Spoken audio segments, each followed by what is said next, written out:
Week 5 is here. We are making our 6-pack of picks for Week 5, and we've got a Thursday nighter as well, the Bears and Commanders. So breaking it all down, getting you ready for some NFL football right now. NFL analyst Brian Peacock and former NFL scout Matt Williamson bring you expert NFL analysis every day in less than 30 minutes. Get an inside look into the NFL on the field and in the front office. With elite breakdowns, next-level analysis, and in-depth information only for the real NFL fans. This is Peacock and Williamson, and it starts now.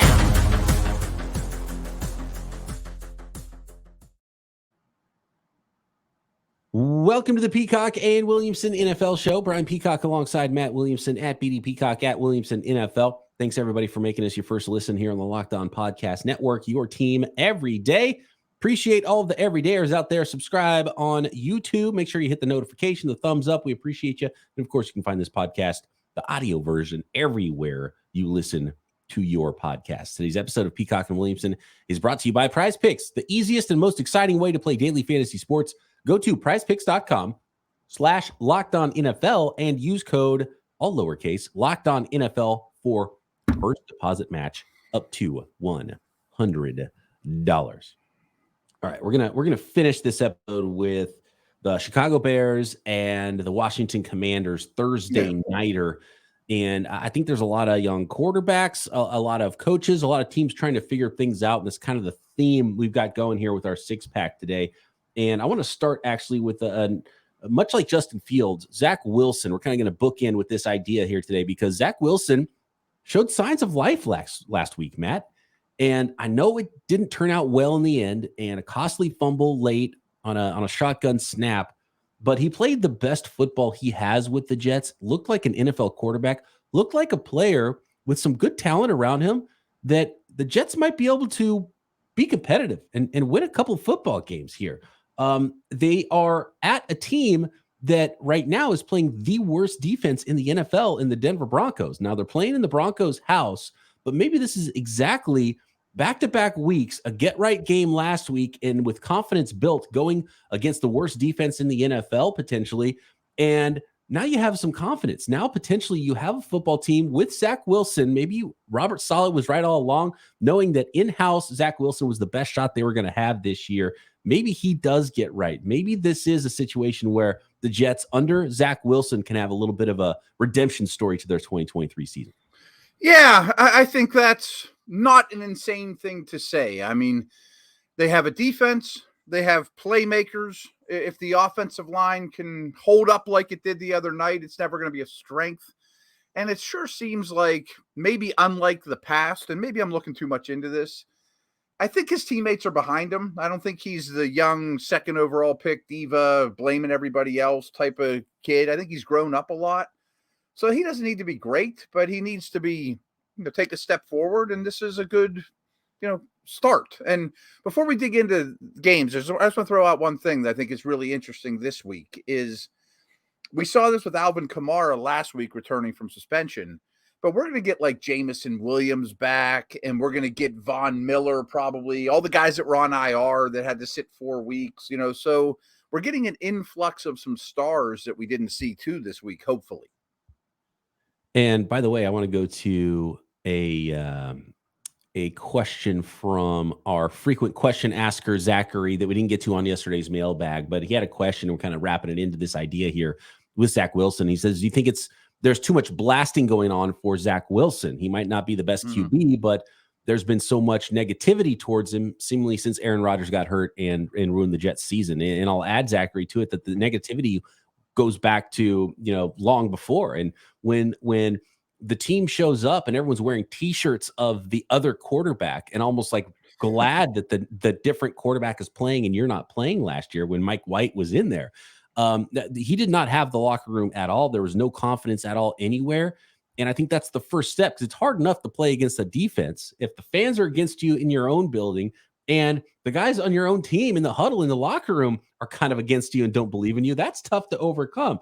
Maybe potentially through all of this, that's the biggest part of it. And I think it's the first part of it for Zach Wilson. Maybe he got his own team on his side potentially over the last weeks, maybe last week, maybe over the course of the offseason, maybe a new outlook with Aaron Rodgers in and not being, the expectations high for him as the starting quarterback. Maybe that's what he needed. And if you start with your own locker room, then maybe you start winning some football games and getting some fans and back on your side and who knows. So it does feel a little bit more positive, but again, it was only one good week.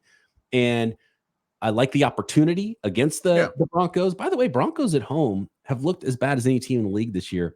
Brutal. They're favored by 1.5 points. We got to make our picks today too.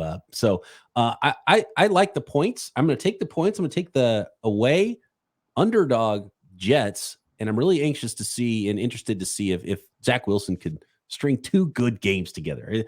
He's too talented of a quarterback. Like, you can say they botched the second pick in the draft, that he's not that good and all this stuff, but he's a talented guy. He should be better than the worst quarterback in the league, right? Like, so can he be that this week against the Denver Broncos? A good defense to be going against. Yeah, and I think it's the worst defense in the league, to be very honest with you. And usually they have a great home field advantage, but could the crowd turn on them quickly? Seems like 2 different teams going in different directions. I don't know that the Jets should be getting points here. I'll gladly take 2. And I think the Broncos fans might be in a point where they're like, maybe tanking's not a bad idea right now. So, talking about people turning on you, do people turn on Russell Wilson? Does it looks like on that defense, guys are quitting, which is the worst sign of all. So I like the Jets in this one. This is as high as I've been on with Zach Wilson in his NFL career. So let's see if he can keep that streak alive for the New York Jets. Yeah, we both taken the Jets in this one and taken the 1.5 points. Not a lot of points. Yep.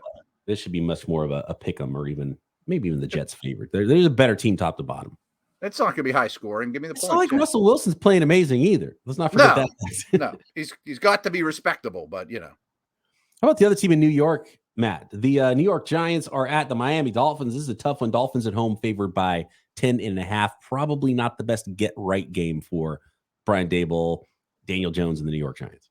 Yeah, and I got to think like Phillips should be back, and that front is pretty formidable. And not that the offense embarrassed themselves by any means in Buffalo, but they got beat pretty bad, and I'm sure that they respond in a big way in their place. At home. I mean, I know it's October, but it's still, the weather's much different in Miami than New York.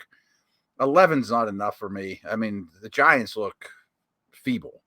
I do think the Giants will win, I think the Giants will lose slower than they did last week. Okay. Yeah. And we kind of saw it with the Thursday nighter against the 49ers. The Giants' game plan was offensively to get the ball out of Daniel Jones' hands quickly. And apparently they weren't as worried about the front for the Seattle Seahawks, because that quick passing game kind of went away. And he ended up getting sacked. 11 times he got sacked last week. So I think they're going to go back to the quicker passing game, trying to get it out of Daniel Jones' hands quicker, easy reads, quick reads, one reads, get it going, maybe run the we haven't seen a lot of Daniel I think Barkley's back too. Yeah. And of course, Barkley makes a huge deal. Every week it's been like, he might come back. And so we'll see if it actually happens with Saquon Barkley, which is huge because he makes their offense go, which might keep this one a little bit closer. Can their defense with all the blitzing, get after the Miami Dolphins? And, sometimes it can create bigger plays than it for the offense than it does for the defense. So we'll see. I don't like it. 10.5. I will take it. I think this should be on paper a 2-touchdown win for the Dolphins. Plus, coming off a big loss, I think the Dolphins are going to be fired up in this one. This does not feel like the get right game for the New York Giants. The one thing I'm going to fight you on is you said maybe they'll win or lose slower. This one might be 28-0 at the half. I mean, if it's Tyreek's just, you know what I mean? It's hard to lose slow against the fastest team in the NFL. Exactly. A-Chain for 80, Tyreek for 73. Wow. Don't know what hit me. Lose slower, turning over the ball on offense. How about that? That's a good start. Not giving the ball back as quickly. Okay. That's one way to start. It's the first step in the right direction. We got the Thursday nighter, Bears and Commanders. We've got a couple other teams that need to try to figure some things out and get right, like the Panthers, the Patriots, the Falcons, and the Steelers, all a part of our 6-pack of picks for Week 5 next. Today's episode of Peacock and Williamson is brought to you by Prize Picks. It's daily fantasy made easy. Have so much fun playing Prize Picks every week in the NFL, especially if those year-long fantasy teams are starting to look kind of shabby for you. It's a fresh new week for fantasy players with daily fantasy every single week of the NFL season. And you can win up to 25 times your money having all that fun, by the way, all season long with Prize Picks. And it's easy. Could not be simpler to play Prize Picks. All you do is you open up the app, go to prizepicks.com, you select 2 or more players, and you pick more or less on their projected stats and place your entry. And you could turn $10 into $250 with just a few taps. You can make those entries in less than 60 seconds and make a ton of entries if you want for different games and different combinations that you like for week number 5 and every single week in the NFL. And with Prize Picks reboot policy, your entries stay in play even if one of your players gets injured. So for NFL games and college football top 25 matchups, if you have a player who exits the game in the first half and does not return in the second, that player is rebooted. Prize Picks is the only daily fantasy sports platform with injury insurance. All you got to do is go to prizepicks.com/LockedOnNFL or download the app and use code LockedOnNFL for a first deposit match up to $100. That's prizepicks.com/LockedOnNFL. Use code LockedOnNFL for a first deposit match up to $100. Prize Picks, daily fantasy sports made easy. Moving on in our 6-pack of picks, Matt, this week. And next is the Carolina Panthers at the Detroit Lions. Again, this is not a get-right game on paper for the Carolina Panthers. Lions at home favored by 9.5. And when you look at some of the other bigger lines around the league, this one feels like it's not quite enough, even though it's a sizable. I mean, we're talking 2 scores, and it feels like it's not enough to me. Yeah, are the Lions to that point where against the tier of bad, they should be 9, 10, 11, 12-point favorites? Maybe. Their defense is flying around. I mean, I'm starting to buy in pretty strong. Goff at home, sprinkle in a little Jameson Williams. They're running the ball. This number seems too low to me. Oh, that's right. So week number 5 is big in the NFL season. Yeah. So you start getting those players back that are out for 4 weeks, the PUP list guys, the IR to return guys, and players coming back and practicing for the first time all season this past Monday after the week 4 games were over on Sunday. And so, a big spark for some teams like the Lions. And I think the Panthers are that bad and the Lions are not tier 1 in the NFC, but they're in that second tier of teams. Like I would bet on the Lions right now if you take the 49ers and the Eagles out of it in the NFC. The Lions, the Cowboys. I mean, who else would you put up there at the top of the NFC right now? I think there's 3 teams in tier 1, but the Niners are number 1 of those. I would have Dallas and Philly there with the Niners, but I think the Lions are the class of tier 2. Mm-hmm. Young quarterback. The Lions have done a good job of creating pressure, create turnovers. I don't like any of those combinations of things in Detroit for the Carolina Panthers here. So we're giving up a lot of points here with the 10.5 of the Dolphins over the Giants and now 9.5 with the Lions over the Panthers. How about the New Orleans Saints, Matt? They are at the New England Patriots. The Patriots are getting 1 point at home. Bill Belichick, home dog? Man, this one's really hard for me because what Carr did last week, I mean, he threw 14 passes to Alvin Kamara, completed 13 of them for like 32 yards. I'm paraphrasing here, and it's something very close to this. The previous record for lowest yardage on 13 receptions was 71. Alvin Kamara didn't even get halfway there with his 33 yards. I heard the same thing, and then I heard no one with 10-plus catches has had that few of yards, let alone 13. It's hard. It's impossible. It's hard to do. How do you do it? Right. How do you even get – yeah. So the Saints all I need to know about the Saints was he had 13 catches for 30-some yards, and Olave had 1 catch and hardly any targets. And he's got a bad shoulder. It's like, can he throw the ball or not? Yeah, and then you get Bill Belichick, who has whatever it is, take the under. And in fact, I bet the under is easily the lowest of the week. and I still would probably take the under. This is a 13-10 game, right, Matt? Oh, I think so. I'm scanning over unders now. I think 40. Steelers Ravens is the only one lower. Yeah, Steelers so Ravens is lower.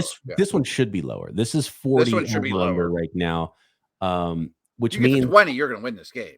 I mean, it's only 1 point, but it makes me just want to take the one single point for the home team, New England Patriots here. Even though I don't like, we just talked yesterday on the mailbag how we hate what's going on with the New England Patriots. To take them for face value at 1-3, they're a bad football team right now. The Saints can play defense, which is why I think it's just going to be low scoring. And so I'm by default, I'm taking a home dog that it's getting 1 point in a game that I think is going to be close and low scoring. I think the exact same. I mean, I really don't have anything to add other than that. Even with Judon, I think the Patriots D is very good. I know the Saints D is very good. I don't trust either quarterback as they're currently constructed. And in New England, I'll take one. You said Steelers Ravens was lower with the over under? They're 38.5 is where the one I'm looking at. Yeah. Is this the week that your Steelers turning around, Matt? The Steelers are at home here, and the Ravens visiting are favorites by 4 points here. I think the Ravens beat them bad, but that's not how these games ever go. Like the last 4 games have been all down to a field goal or less, and that's how they've been since Tomlin and Harbaugh came in the league, no matter what state the teams are in. Baltimore has all sorts of injuries, but they have all year, and they've overcome them left and right. They've also had some good fortune that they play the Browns last week with a rookie quarterback and no Nick Chubb. They played a battered and bruised Burrow. They played Stroud in his first ever game. But they're much better than the Steelers right now. I think they come into Acrisure, I always call it Heinz, and win this game big. I mean, they're just much better right now. It looks like Kenny's going to play, by the way. Kenny Pickett should play. Kenny Pickett is going to play. Okay. Sounds like it. Yeah.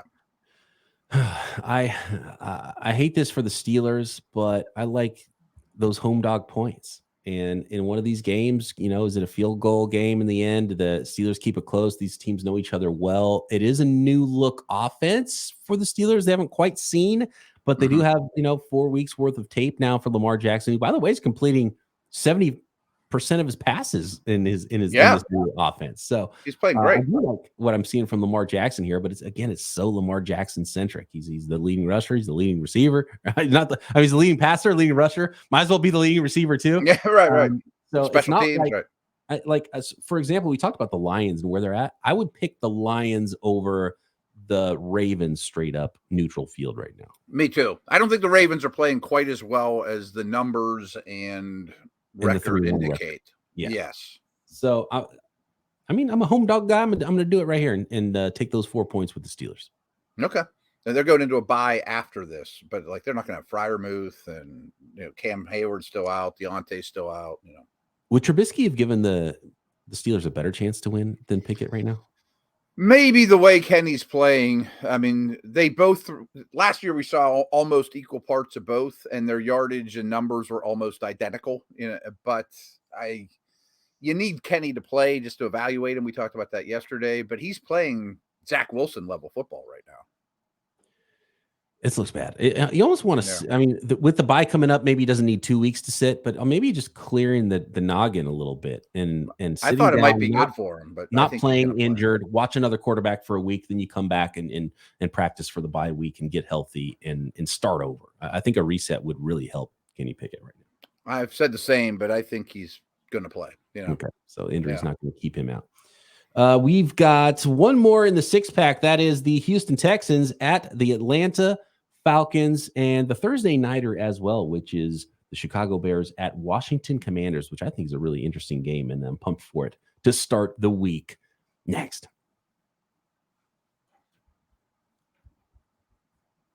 Today's episode of Peacock and Williamson is brought to you by FanDuel. All of the lines that we're referencing on today's episode coming from FanDuel Sportsbook, America's #1 sportsbook. And now's the right time to snap into all this NFL action with FanDuel, because right now, new customers get $200 in bonus bets guaranteed when you place a $5 bet. That's $200 in bonus bets, win or lose. It doesn't matter if you win or lose that first $5 bet. You get $200 in bonus bets to play however you want at FanDuel. If you're thinking about joining FanDuel, there's no better time to get in on the action than right now. And when you get those bonus bets, you can use them to bet on spreads weekly, player props, over unders, tons of fun parlays. Build your own parlays on FanDuel. The app is super easy to use. I love the web interface and the app, both safe, easy. Couldn't be easier and more fun to find all of the different bets on all of the different sports, by the way, not just NFL football, even though there is just a ton of different ways to bet on the NFL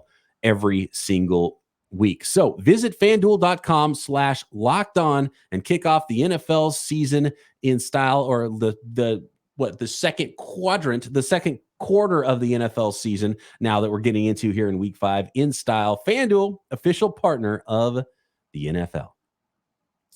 Today's episode of Peacock and Williamson is also brought to you by BetterHelp Online Therapy. Do you ever feel like your brain is kind of getting in its own way? It happens to me all the time. And so you know what you should do, what's good for you, what the plan should be, but you can't really find the path on how to get there. You just can't do it, even though you know what you should be doing and taking care of. Therapy helps you figure out what's holding you back so you can work for yourself instead of against yourself. Sometimes with therapy and same with online therapy, more convenient way to maybe have that check-in every single week to make sure you're hitting your short-term goals that will lead you to your long-term goals in your life, whatever it is, whether it's work or personal life or a number of things all coming together at once for your life. If you've been thinking about starting therapy, give BetterHelp Online Therapy a try. It's entirely online, designed to be convenient, flexible, and suited to your schedule. And you just fill out a brief questionnaire and get matched with a licensed therapist. And if you don't jive with your first therapist, you can switch therapists at any time for no additional charge. Make your brain your friend with BetterHelp. Visit BetterHelp.com/lockedon today and get 10% off your first month. That's BetterHelp, HELP.com/lockedon.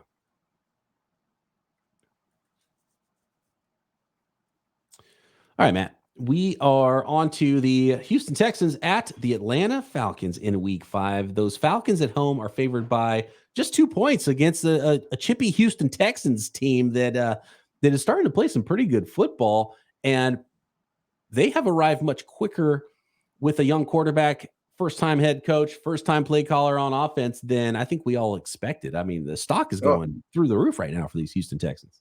Oh, without question. I mean, I was very impressed with their coaching staff, game plan, Stroud in particular, but I've always been a Nico Collins fan. He's a big-time player now, too. And so it seems like these organizations, certainly these quarterbacks, are really trending in opposite directions. I mean, don't you think? I mean, like Ritter is hard to watch right now, and Stroud looks like a potential star. But the NFL is a funny place, and I think when you're sort of the plexiglass principle, when you're a young team and you're flying high and you start reading your clippings, and then you got to go on the road, Bijan runs for 180 yards against you, and you figure out a way to lose. You know what I mean? Like 2 steps forward, 1 step back. I'm going to take the Falcons, but I don't have a lot of logic behind it. I feel like just with the way these teams have gone recently, the recency bias is going to tell you, the Texans take the points here. But the Falcons at home, this is a game actually that's not too dissimilar from what we were talking about with Saints Patriots. I think it could be a game where there's some funk to it, and maybe it's a little bit lower scoring, and maybe you get a big play here or there. But I mean, CJ Stroud's throwing for 300 yards a game. He's not turning the ball over, and with the way the offense looks like, even though there's more firepower, quarterback aside, I just haven't liked what I've seen with the Desmond Ritter offense. And really, it's been multiple years now with Arthur Smith's offense. And you got 3 first-rounders in a row on offense there. And you've got to be creating bigger plays. And at some point, they're just going to have to, it's going to just be the Bijan Robinson show for the Falcons, because that's really the only thing that I'm seeing that's working for that Falcons offense, and that is going to put points up on the board. Can they limit the Houston Texans? I'm going to go with the Texans just to take the points because of the way they're playing right now. But I think you summed it up pretty well about how this league works. And there's a reason the Falcons right now are favored in this game at home. Mm-hmm. I'm not super impressed with them, but I just think that they'll be all right. Is that where we're at with the Falcons? Yeah. I hope we're all right this week. That's not a great place to be. That's like sounds like you need some changes. I know. It seems like I need better help. Yeah.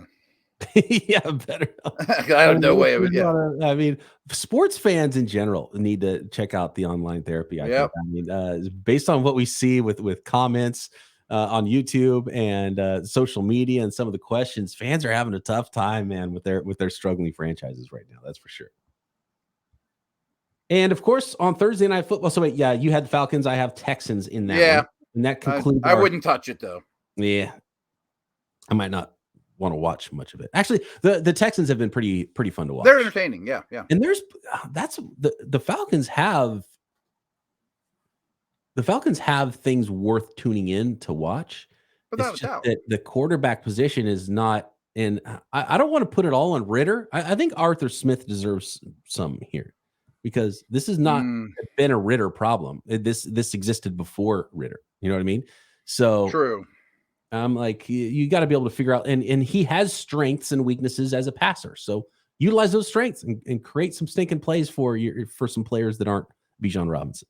The Kyle Pitts stuff is just mind-boggling, but I don't understand it.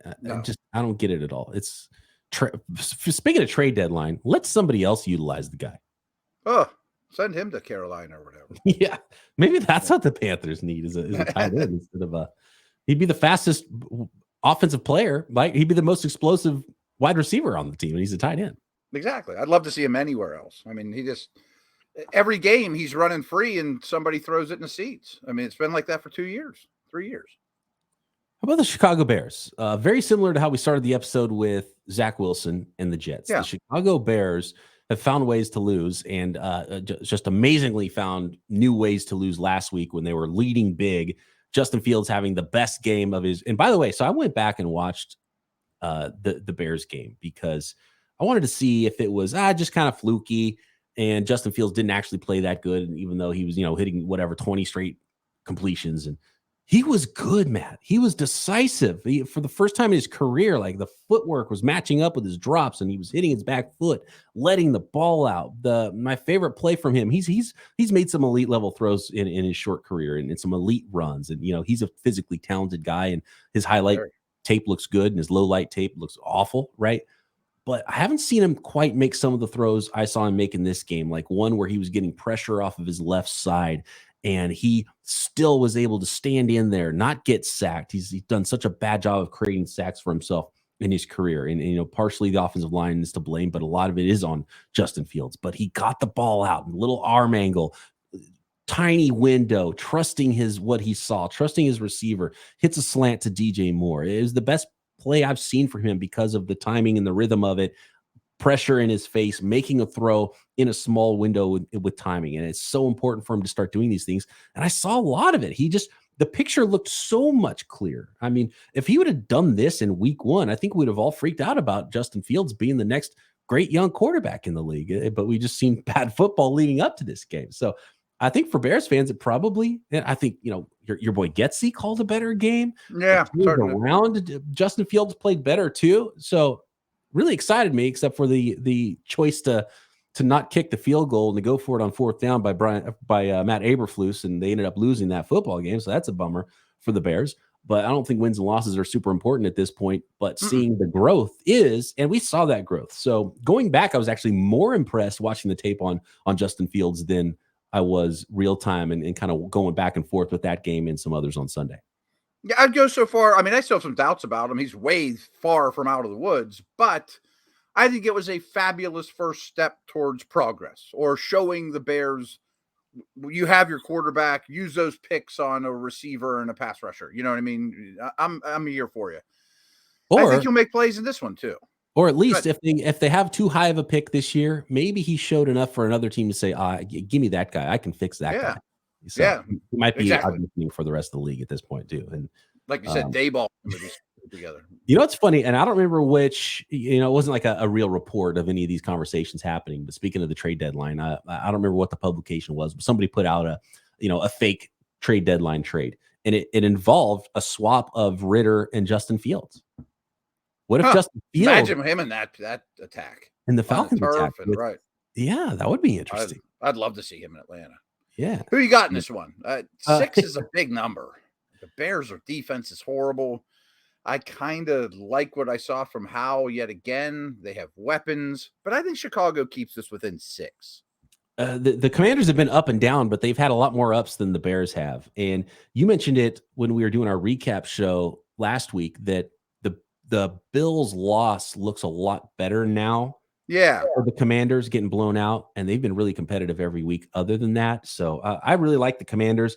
I do think they should beat the Bears at home by 6 based on what we've seen from the Bears. We'll see if last week was a blip or if that's the new normal for the Chicago Bears. I'm really interested in that and fascinated, but I can't bet on the Bears right now. And the line has to be pretty big here or else money's not going to come in on the Bears side. And so I would still take the Commanders. If that creeped up to 7 instead of the 5.5, I'm looking at it FanDuel, then I would probably go the Bears direction because there was promising by the Bears last week, but I got to take the Commanders and give up the points. I'm going to take the points, but I don't love it. I am interested to watch how Fields, the Commanders D-line, they could take control of this game as well. There are some weapons out there of interest. Yeah, and in the end, that's probably where the Bears would lose this is up front. Those are our picks. That is week 5. It's going to start off with the Bears and Commanders tonight, Thursday. Can't wait for it. Love this week and tons more really good games coming up as well that we'll talk about tomorrow and make the rest of our picks for week 5, including 49ers, Cowboys, prime time. That's always going to be a good one. So we'll have all those 4 picks for you on tomorrow's episode of Peacock and Williamson.